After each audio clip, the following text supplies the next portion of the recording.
sa lahat ng matinding kapighatian dito sa mundo. Dahil marami po talaga po dito kapighatian. Sino po sa inyo ang laging masaya lamang at walang nagiging problema? Sino po sa inyo hindi nakakaramdam ng pagod o pangangailangan sa Diyos? Sigurado po ako wala.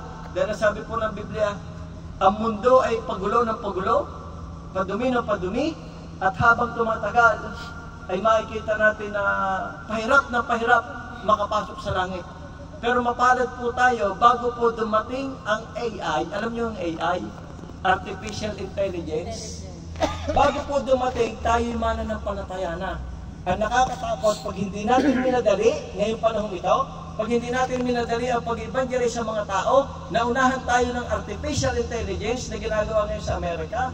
Yung, ano ba pangalan nitong pinakamayamang tao sa buong mundo? Hindi. Yung may ano ng AI, yung gumawa ng Tesla. Si Elon Musk. Siya ang pinakamatalinong tao at pinakamayaman niya sa panahon ito. At siya ang gumagawa ng Artificial Intelligence. Na ngayon ay kahit sa aming pong trabaho, robot na ang gumagawa, piyopanti, sa mga parting Japan, sa mayayamang lugar, ay ginagawa nga nilang asawa. Di po ba? Talagang taong-tao. At kahit pinapapanood natin minsan sa mga TikTok, titingnan yung pagsasalita nila, AI yun, pero akala natin si Trump, akala natin mga presidente, kaya-kaya nilang gawin. At ngayon, ang teknolohiya ay kaya-kayang agawin ang mga kabataan. Pag hindi natin naunahan sila sa salita ng Panginoon, hindi na sila maniniwala sa langit. Ang paniniwala na nila yung mga teknolohiyang ito. At napakapalad po natin sapagkat bago dumating itong Artificial Intelligence na ito, ay nanampalataya na tayo. At bago ito maghari ako naniniwala, magra-rapture muna. Hindi tayo dadanas ng tribulation dito. Hindi tayo magdadanas ng sobrang hirap kasi pagka dinanas natin yun, baka hindi rin tayo maligtas. Pero sa panahon ito, nakikita na natin ang napakalapit na pagdating ng ating pong Panginoon. At ang ating pananalangin ay napakalaking bagay sa buhay ng mga tao para makilala nila si Kristo. Marami kaparaanan, hindi lahat ng mga tao naniniwala sa salita ng Panginoon. Pero pag nakakita sila ng ebidensya na salita ng Diyos ay totoo at merong Diyos na totoo, maniniwala sila. Sa panahon po ngayon, napakadami ng church na nag-uusbungan, napakagagaling na mga nagtuturo. Pero alam niyo ba, labanan ngayon, dapat ang banal na Espiritu nararamdaman sa loob. Dahil pare-parehas na ang church ngayon, ang kaibahan lamang ay kung paano napapakilos ang banal na Espiritu sa loob ng church. Yun po ang labanan ngayon, kaya yung kabanalan, itong mga nakaputing damit ito, nagpilit sila sa kanilang sarili na maging banal at maranasan ang presensya ng Diyos kung saan tayo ay pinapakain ng salita ng Panginoon. At laging dapat ay may ebidensya. Di ba? Alam naman natin ito lahat. Ako palibasa po ang malimit sa Bulgario, lagi ko na example. Sa Bulgario, meron doong mga tao na binabago ang Panginoon. Hindi po ba? Maraming himala na nangyayari doon. Dahil pinapakita ng Diyos na siya ay buhay. At pagka walang ebidensya ang mga tao, kahit anong husay at galing mo magsalita, hindi naman maniniwala na wala ebidensya. Hindi po ba? Kaya dapat ay laging may ebidensya. Hindi po ba? Babalita ko po sa inyo, kilala niyo pa si Brother Arnold, yung tatawag ng Joker na ngayon ay nado doon. Isipin mo hindi ulit ng pulis. At itinigil doon sa kulungan at nag-iintay ng, binigyan ng Polidibia, nag-iintay lamang ng ticket para pauwi sa Pilipinas. Yung kasamahan, napauwi.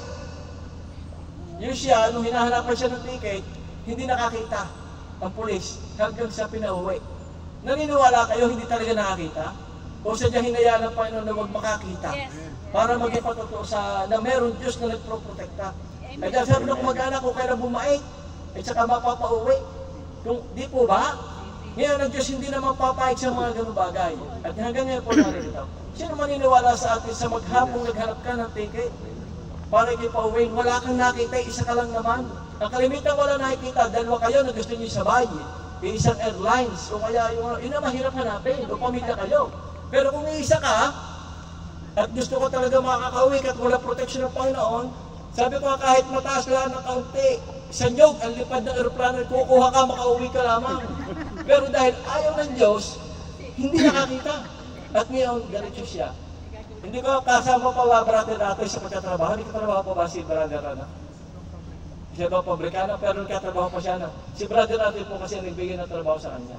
Isang dating magalong buhay na drug addict na nakakilala sa Panginoon, ngayon binabagong pilit ang kanyang buhay, nakakita. So doon pa lamang sa makakita ka ng trabaho na wala kang dokumento, ay naipobre ka. Hindi naman yun bahay na Nero. Hindi po ba? Doon pala himala na yun eh. Hindi po ba? At maraming bagay na gagawin ng Panginoon sa buhay po natin. Magandang hapon po, Dok. At ang asawa ni Dok. Sila po ay makakasama na po natin lagi sa atin pong alas 4 sa Intercessor. Amen. Kaya ko po ito sinasabi, binasa ko lang yung mga nangyayari sa langit. Pero hindi po ito talagang ating pong highlight. Ang ating pong highlight ay sa Revelation o Apocalypse 8. Sa ito po, pakibukas po ng inyong Biblia, babasahin ko po sa wall. Ito po yung kahalagahan ng ating pong pananalangin. Sabi po sa Apocalypse 8, 1 hanggang 4. Sabi po dito, sige po po niyo po at kilala ko po mga. Ang sabi po dito sa Revelation 8:1, at nang buksan niya ang ikapitong tatak, ay nagkaroon ng katahimikan sa langit ng may kalahating oras. Sa verse 2, at nakita ko ang pitong anghel na nakatayo sa harapan ng Diyos, at sila'y binigyan ng pitong pakakak.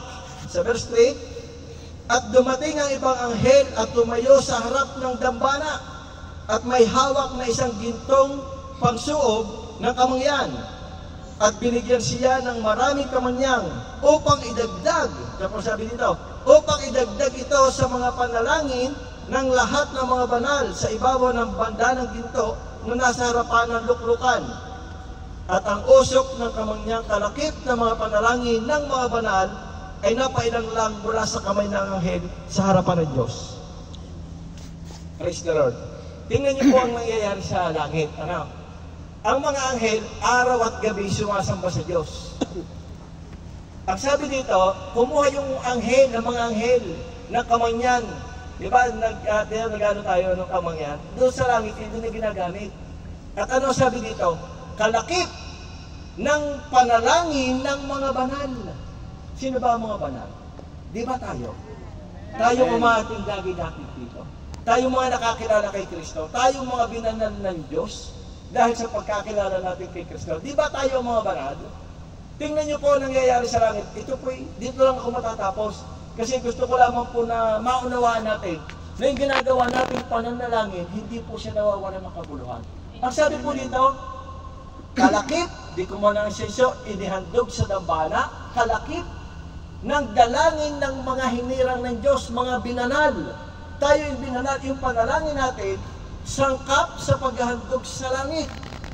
Isipin niyo kung walang nananalangin, banal na kagaya natin. Anong iaalay ng mga anghel? Kaya alam niyo po, kinukuha ng mga anghel, yung ating mga panalangin, inilalahok doon sa insenso at kumanyan, tapos iniaalay araw at gabi. Hindi palang nabobola ang inyo. Pag inabolat na ialay, sabi dito, may sinabi dito, sa verse 5, at kinuha ng anghel ang pangsuog ng kamangyan, at pinuno niya ng apoy ng dambana at itinapos sa lupa, at nagkaroon ng mga kulog at mga tinig na makidlat at isang lindol. Amen.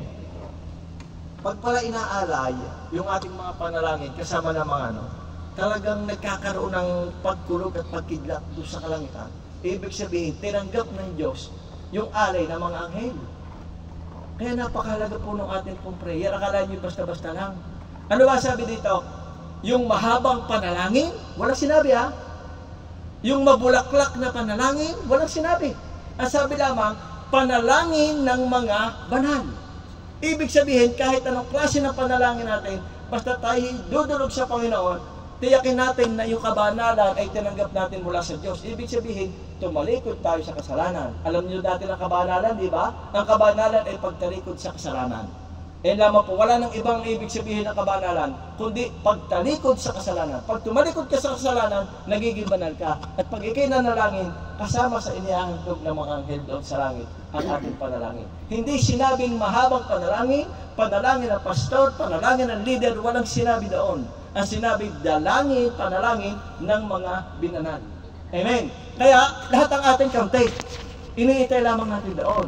At magkukulog at kikidlat, lilindol, ibabagsak ang kasagutan dito sa lupa. Di ba napakaganda? Hindi nawawala ng bulakala nyo, ganun-ganun lang. At ang sabi doon, bago ihandog, nagkakaroon ng katahimikan sa langit kalahating oras. Ganon pinahahalagahan ng Panginoon yung panalangin natin. Titigil, magpapausa, 30 minutes, walang nag-iingay, walang kahit ano, para piliin at ihandog yung ating panalangin kasama ng mga kamanyang. Di po ba? Napakaganda. Kaya masyado po encouragement natin sa mga tao pagdating sa pananalangin. Kasi pagka hindi na unawaan itong mga ganitong klase ng ginagawa natin, baliwala lang eh. Kayo-kayo na lang. Pang senior citizen lang yung mga pananalangin kaya. Ayun lagi ang maisip natin. Mga pambabae lang yan.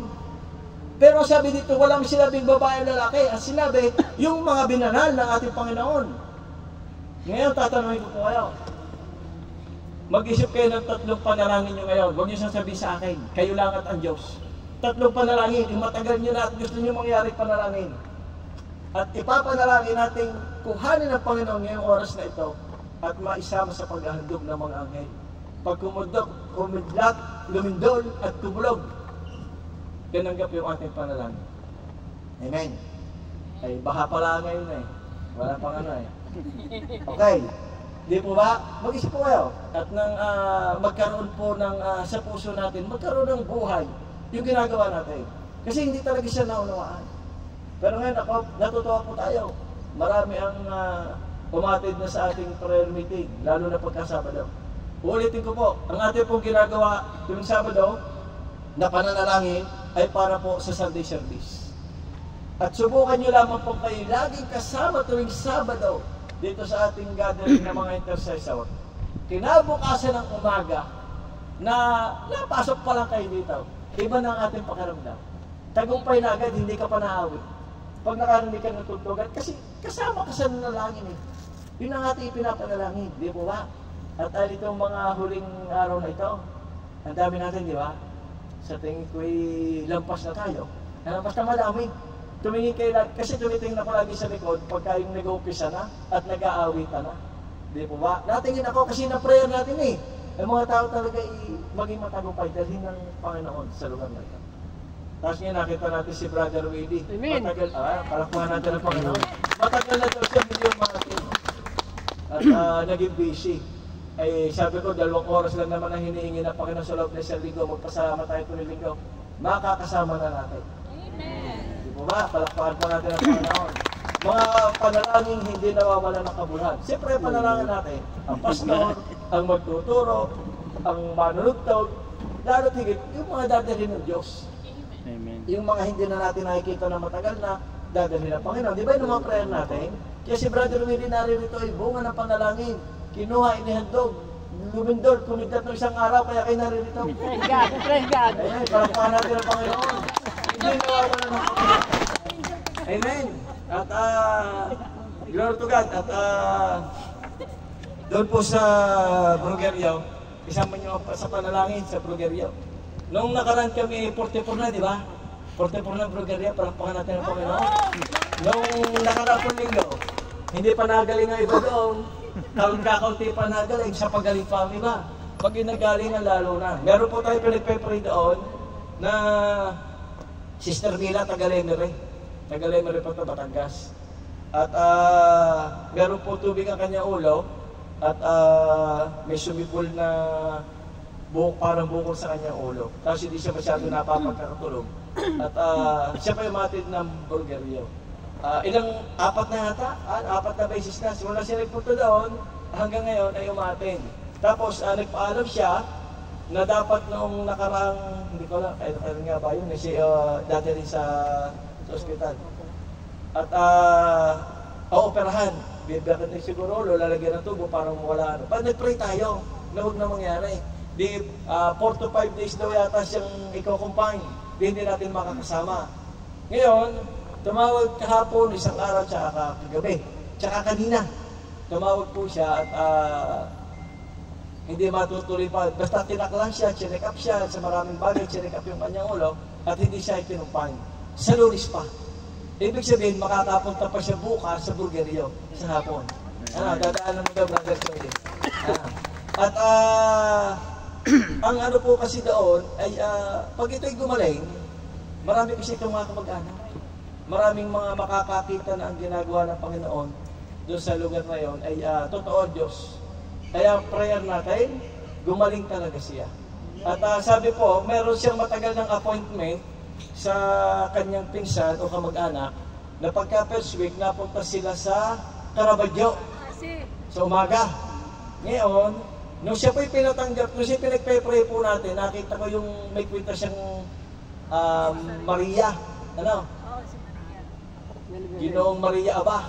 Ayun, basta yun ang kanyang pinagdadasalan. Ano? At kinuha natin na tayo mahimayin ng permit at ating dinurog. Sabi ko sa kanya, kung ito'y totoong Diyos, sa dami ko na nadurog na ganito, matagal na ako napahamak. Ito kaya ako sinasabi siya kasi dapat ang pananampalataya natin kay Kristo. Maaari kaya may tubig ang iyong ulo dahil dito, kahit idudurugin natin. Sinabi ko pa sa kanya, nagpaalam ako, siyempre baka kalay pinag-iintirasan natin.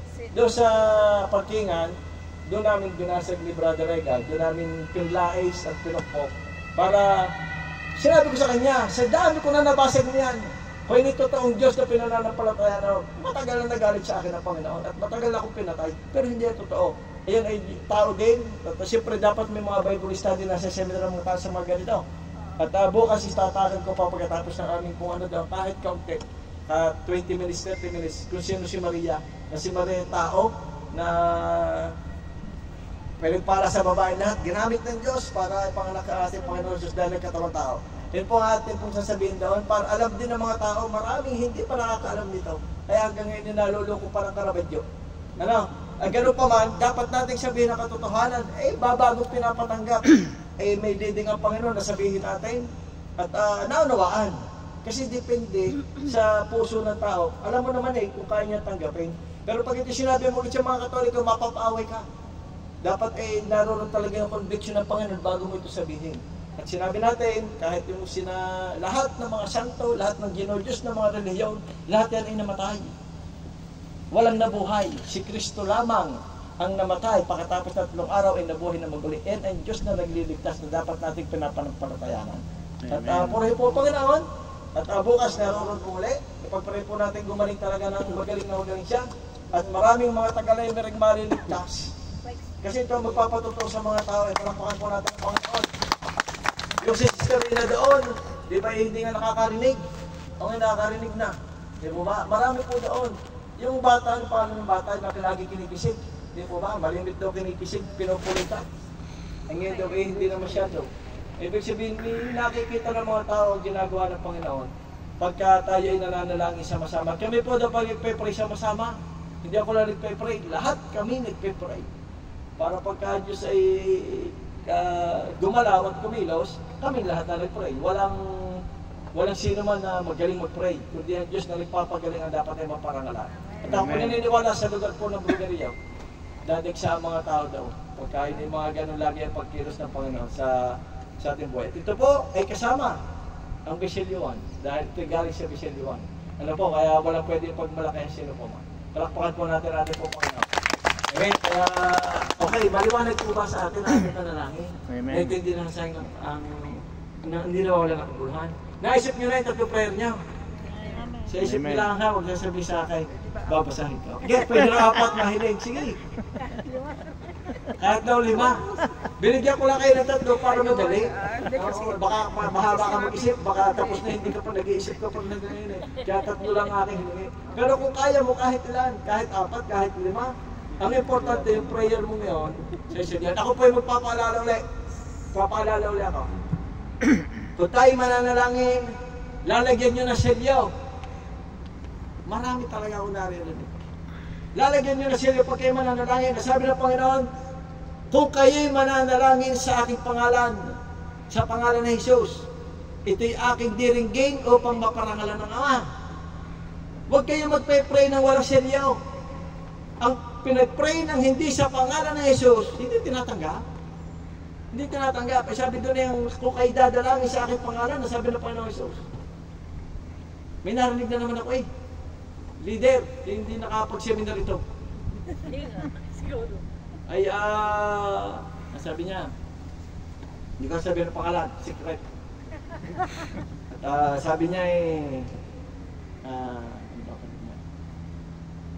basta may sinabi siya na nag-emi na, wala siyang selyo. At sabi niya sa Diyos ang kapurihan, basta may ganun tapos ay amen. Hindi niya sinesilyuhan. Tatandaan nyo, tayo dito yung nagsaseminar, lagi tayo kahit anong haba ng panalangin, kahit anong ikli, lalagyan nyo ng selyo. Kasi pag walang selyo, walang kwenta. Ang ating certificate na walang tatak ng NSO, not valid yan. Ang ating mga sojourner, ang ating mga dokumento na walang tatak ng komune, not valid yan, fake. Ang panalangin walang selyo sa pangalan ng Jesus, hindi rin tatanggapin. Mahirap ba? Hindi ba mahirap yun Ang dali pa nga para matapos na agad. Panginoon, pagpalain mo po kaming lahat. Yamong magutom kaming lahat nang maubos namin ang inihaw na ito. Sa pangalan ng Jesus. Amen! Ang dali naman Lagi nyo isasama ang pangalan ng Jesus. Bakit? Ang pangalan ng Jesus ang may kapangyarihan sa pananalangin. Amen. Pagka hindi nyo sinama ang pangalan ng Jesus sa ating pananalangin, walang bisa. Di po ba? Kaya maganda yung may alam. Di ba sabi ni Mr. Violi? Di ba wala ni George? Para alam natin lahat. Kasi may naririnig pa rin ako. Sadyang may naririnig pa rin ako. Ay sayang. Ay haba ng prayer. Ganda. Talaga naman, gandang-ganda. Eh wala naman selyo, tapos sayang ang prayer. Hindi na selyo pa. Tayo naririnig ito para alam natin. Mas madali pa tayo. Di ba? Huwag nyo kahabaan ng prayer. Ang prayer, kung ano gusto nyo. Bukas, maganda ang gising. Sasamba kami sama-sama sa pangalan ng Jesus. Amen, ganun lang. Huwag nyo masyadong kahabaan. Huwag nyo nang pakatalin, huwag nyo nang paalunin, huwag nyo nang kahit ano. Dali naman. Oo, kaya yung mga nadating na mga bago, ayaw mag-pray. Hindi ko naman alam hindi ko kayang gawin ang ginagawa niya. Talaga naman. Huwag tayo parang gusto natin pag nagpe-pray tayo, ay matumba ang mga tao pa nagpe-pray natin. 2 oras hindi nabangon. Hindi gayon. Kahit hindi matumba, basta't may selyo, gagana yan. Dapat lang alam natin kung paano pagana. Kaya, glory to God, nakakasama natin ang mga kalalakihan sa lugar na ito. Kasi alam niyo po, ito po, totoo. Ang mga kalalakihan natin, napaka-potensyal. Pag ito'y ginamit ng Panginoon, matinding gagamitin ng Panginoon. Kaya lamang hindi magamit, hindi alam ang gagawin. Ang unang hakbang ay matuto kang manalangin sa pangalan ni Jesus. Di ba ba? Ang dali, Brother Willie, halimbawa, ikaw ipag-pray ko ngayon. Sasabihin mo lang na masarap ang ating pagkain sa pangalan ni Jesus. Di ba ang dali? Wala ka na iba sasabihin. Hindi mo nalalagyan ng mga ketchup, ng mga paminta. Wala nang ganoon. Basta masarap lang sa pangalan ni Jesus. Ay di ba susunod pag pinag-pray ulit kita, madali mo nang gagawin. Kasi alam mo na. Pero kung hindi kakabahan ka, di ba? Pag pinahawak kita ng mic, baka mariglag ito dahil hindi mo maintindihan ang gagawin. Kasi hindi tayo na seminar. Pero pagka sa mga ganito, napaalalahanan tayo, madali lang. Amen. Dapat dumami ang mga nanalangin at maraming handog. Lahat ng mga taga-JIL, Biselyuan at taga-Brugeryo, tinatanggap lahat ang panalangin sa langit. Amen. Basta may selyo, Okay, tayo po ay manalangin at naamoy ko na po yung ating inihaw. Praise the Lord. Purihin ka, Panginoon, maraming po salamat sa hapon mo ito, sapagkat kami po sinamahan mo sa maikli po namin yung exhortation at ay po mga salita na napag-aralan po namin. Itanin mo po ito sa amin po mga isipan kung gaano kahalaga ang ginagawa po namin sama-samang pananalangin tuwing araw po ng Sabado. At hayaan po Panginoon sa mga kalalakihan na nakakasama po namin isang beses isang buwan. Hayaan mo lagi po namin kapanabikan ang mga bagay na ganito. At yun po mga kasama po namin na nag-commit na sa tuwing alas 4 ng hapon ay makakasama na po namin. Patuloy mo pong seryohan ang kanilang mga naging desisyon at ilagay mo po, Panginoon, yung kagalakan sa kanilang mga puso na lahat po kami kabahagi, lahat po kami na iyo pong binanal at iyo tinubos at iniligtas ay kabahagi doon sa mga panalangin na kinukuha ng mga anghel at iniaalay araw at gabi sa kalangitan. At ipakita mo po sa amin, Panginoon, ang aming po mga buhay ay kalugod-lugod sa iyo kung makikita mo po ang aming pong pananampalataya. Sapagkat ang aming pong pananalangin ay bunga ng pananampalataya na meron kaming Diyos na makapangyarihan sa lahat na kayang gawin ang lahat ng bagay. Kaya Panginoon, pagpalain mo po ang buhay na bawat isa at maging ang mga hindi po nakarating sa lugar na ito na mga kasamahan po namin sa mga susunod na mga ganitong gaway, makasama po namin sila. At anuman ang mga pagpapalang tinanggap namin sa hapong ito ay patuloy mo idaloy sa kabuuan, Panginoon, ng Biselyuan at ng Purgelyo. Ang araw po ng bukas, iniiling po namin, ihanda mo po ang aming po mga puso, ang aming po mga buhay. Lahat po ng mga kapatiran po namin ay ihanda mo ang kanilang mga puso na sa pagpasok pa lamang sa lugar ito, maramdaman ang matinding pagkilos ng banal na Espiritu. Panginoon, sa buhay po ni Brother George, patuloy po siyang bigyan ng karunat at kaalaman sa maghahig ng iyong po mga salita. Bigyan mo ito ng kapangyarihan sa buhay ng bawat isa, kapangyarihan ang iyong salitang nagbibigay at nagbabago ng buhay ng mga tao. Ay hayaan mo gamitin po ang kanyang buhay. Mag-isabi po pag-aawit ang dakilang Diyos o pinakamataas na uri ng pagsabay, maranasan po namin. Ibaba mo ang langit sa aming kalagitnaan habang kami sumasamba at marinig pa lamang namin ang mga tugtugan, marinig pa lamang namin ang mga awitan. May mga tao nang nagsisisi, may mga tao na lumalakas, may mga tao nang gumagaling. At pag inihayag ang iyong po mga salita, may mga magbabago ang buhay. Salamat po ng signs, wonders, and miracle. Ang patuloy pong maranasan ng buhay po ng bawat isa. At yung kagalakan sa amin po ginagawa, lahat na pinagagawa po sa amin, magawa po namin ng may kagalakan. At lalo tigit, Panginoon, ipanalimin mo po yung aming pong panalangin. Kaya mo ang lalim na panalangin, ang kapangyarihan na panalangin, kagalakan sa panalangin, maranasan po namin lahat.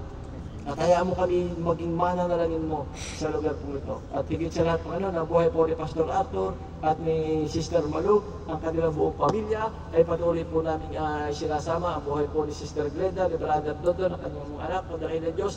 Pagpalain po ito pong amin po mga tagapangunang ito. At alam po namin ang kagalakan ay patuloy bibigay sa kanila at itidadaloy sa buong kongregasyon. Dakilang Diyos, marami pong salamat at sa amin pong gagawin sa maghapong ito. Ikaw pa rin po mabigyan po namin ng kaluguran. Ito po yung aming panalangin, may pasasalamat sa pangalan ni Jesus. Amen. God bless you. God bless you.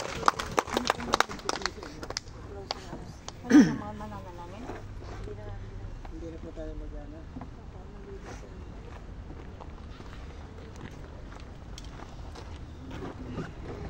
Nice God, sige po. Palakpakan po natin, Panginoon. Ano pong sound? Inubos po ni Pastor. Ayan na yata ang boses mo. Kamay na ang boses mo. Purihin po ang Diyos. Palakpakan po natin ang Diyos. At salamat po sa inyong buhay. Kuya Billy, salamat. Brother Jonathan. At sa inyo pong pakikiisa. At napakaganda po ng ating narinig na mensahe. Tayo po ay magtatagumpay ay dadamitan ng puting damit. Gusto po ba niyo yan? Amen. Amen. So, mahirap po yun. Mahirap kasi, sabi nga niya kanina, ang mundo po ay pahirap ng pahirap. Marami pa tayong pagdaraanan. Kaya nga po tayo dinadala ng Diyos sa lugar na ito para po tayo tumibay ng ating pananampalataya. At tinuturuan tayo para manalangin. Hindi lang po tayo maligtas, kundi po yung mga tao pang nais ng Diyos na maligtas sa pamamagitan ng ating buhay, sa pamamagitan po ng ating panalangin. Amen po ba? Amen. At ako po ay bago umalis din ay magsishare lang po ako ng isang word of God sa Pedro chapter 4 verse 17. Sabi po dito, dumating na ang panahon ng paghuhukom at ito'y magsisimula sa bayan ng Diyos. Ito daw po ay magsisimula sa atin. Tayo po ang mga bayan ng Diyos. Sabi diyan, at kung sa atin ito magsisimula, ano kaya ang magiging wakas ng mga taong hindi sumusunod sa magandang balita? Kung sa atin daw po ito mangyayari, ano daw po kaya ang mangyayari doon sa mga taong hindi nakapakinig, hindi sumusunod sa salita ng Diyos? Kaya napakapalad po natin kasi tayo nandito nagnanais na maghari ang Diyos sa ating mga puso at sumusunod tayo sa kanyang salita. Ang sabi po daw sa sunod na verse, sabi po dyan, ay tulad ng sinasabi ng kasulatan, kung ang mga taong matuwid ay napakahirap maligtas, hindi kumikilala sa Diyos, paano maliligtas? Ano?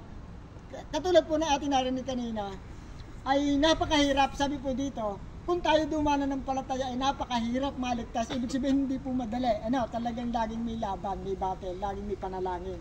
Ay papaano daw po kaya yung mga taong hindi kumikilala sa Diyos? Kaya kailangan po ng Diyos ang bawat isa sa atin upang patuloy tayong manalangin para po sa kanila, hindi lang po sa ating mga narito. Ano po?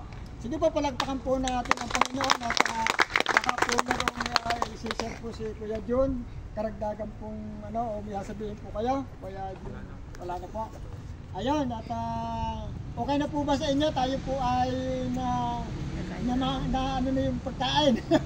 Kasi at awit po tayo, Brother Joey, ng isang closing song. At salamat po sa buhay ng ating minamahal na Pastor Ramil Malabanan. Purihin po ang Diyos sa inyong buhay. Sige po, awit po tayo ng last song. Pagpapagod natin ang ating Panginoon at ibalik natin talagang napakabuti mo, O God. Thank you, O God, sa hapon to, O God. Salamat, napakabuti mo talaga sa buhay ng bawat isa, O God. Thank you for your goodness, O God, and faithfulness sa buhay ng bawat isa, O God. Patuloy mo kaming tinuturuan, O God. Thank you for everything, O God, because with you, O God, we can do all things. With you, O God, we can do all things, O God. Salamat. Patuloy mong patnubayan bawat isa, O God. Ibalik natin ang papuri at sa Kanya. Kantahin po natin ang napakabuti. Napakabuti mo, aming Diyos Ama.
Salamat sa iyong pagsama sa buhay po ng bawat isa.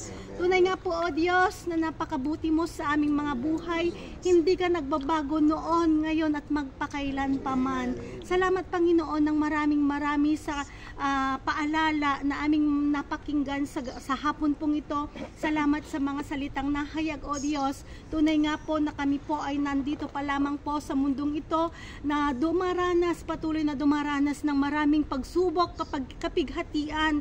Ngunit ito'y mapagtatagumpayan po namin lahat ito, Panginoon, sa pamamagitan ng lakas na ipagkakaloob mo sa buhay po ng bawat isa at makakamtan po namin ang puting damit na ibig ibibigay mo sa buhay po ng bawat isa, Panginoon. Salamat ng marami ito inaangkin po namin sa pangalan ng aming Panginoong Hesus, na kami pong lahat na naririto ay mga mananagumpay, Panginoon, sa pangalan ng aming Panginoong Hesus. Sa buhay po ng iyong anak na ginamit, sa buhay po ng aming mahal na pastor na si Pastor Ramil, Panginoon, patuloy Lord God na ang iyong pagsama sa kanyang buhay ay kanya pong maranasan. Patuloy Lord God na gabayan mo po siya, maging ang kanyang anak. Ano man po, O Diyos, ang panalangin ng kanilang mga puso, Panginoon, alam po namin, O Diyos, nakatatagpuin mo po ang mga ito sa pangalan po ng aming Panginoong Hesus. Ano man pong pangangailangan po nila, O Diyos, ay daragdag mo po, Panginoon, for you will supply all their needs, Lord God, according to your riches and glory. Salamat po, Panginoon, ng marami, maging sa buhay po ng bawat isa. Ano man po mga panalangin sa aming mga puso na idinadalangin ng iyong mga anak sa mga oras na ito, Panginoon. Kami po'y nananampalataya that whatever we ask for in prayer, Lord, we believe that we will receive it, Lord God. Kaya naman po, Panginoon, salamat po ng marami sa iyong pagsama. Salamat sa buhay po ng bawat isa. Patuloy, Lord God, that unite us with your love, Panginoon.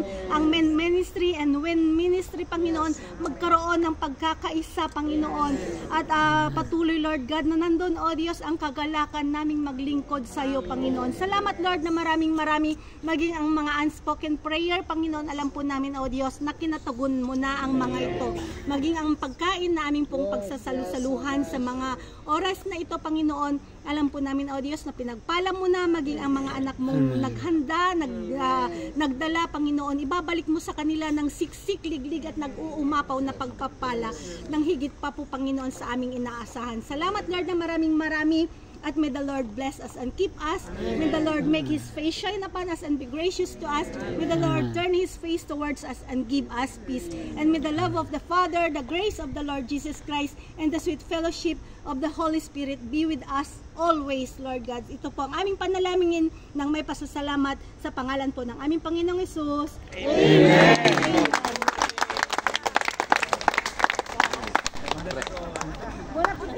Kuya Joel, happy birthday. Happy birthday!